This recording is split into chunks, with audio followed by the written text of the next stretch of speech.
उपमुख्यमंत्री प्रभाती परिडा और शिक्षा और संस्कृति मंत्री सूर्यवंशी सूरजकर खर्दा जिला गस्त।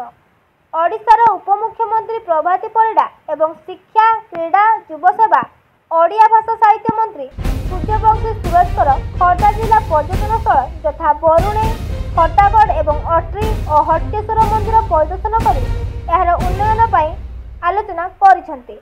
खर्दा जिला परिषद सम्मिलन कक्ष में बैठक में जोगदे पर्यटन स्थलगुड़िकर समीक्षा कराଯାଇଥିଲା।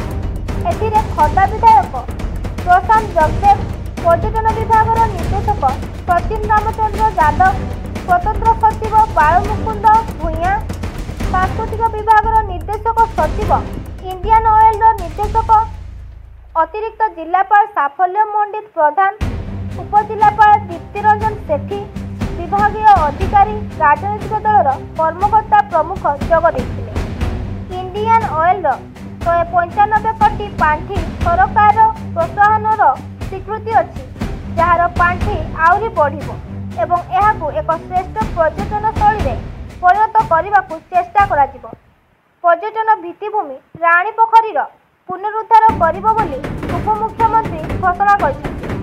खर्दारू सदय अंतर अल्लीक रिपोर्ट अनुध्यान टीवी।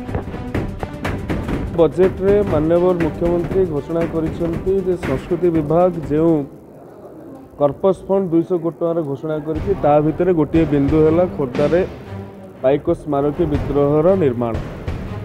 पूर्वर कौन अर्थ थिला, पर्यटन विभाग कौन अर्थ देव, इंडियन ऑयल कौन व्यवस्था करिछि, संस्कृति विभाग कौन आवश्यक, ये सबू उपरे पुंखानुपुंख तर्जमा हबार आवश्यकता थिला एवं उभय विभाग एवं इंडियन ऑयल अधिकारी, स्थानीय विधायक, खोर्धार विधायक एमाने समस्ते उपस्थित रही यार तर्जमा करिथिलु एवं आगामी दिन में यार कार्यपंथा कौन रहिबो याठू आउ टिके अधिक उपर स्तरीय बैठक रे ताको आमे आउथरे तर्जमा करिबु एवं ओडिया अस्मितार प्रतिष्ठा पई, पुनर्स्थापन पई, पुनर्जागरण पई एवं बक्सी जगबंधु आमर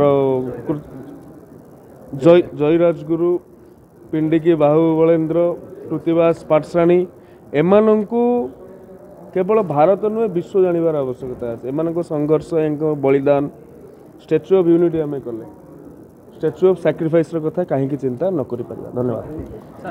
आज सकाळे 9:30 आमर प्रिय आदरणीय उपमुख्यमंत्री प्रभाती परिडा महोदय एवं टूरिज्म मंत्री आमर सूर्यवंशम सूर्या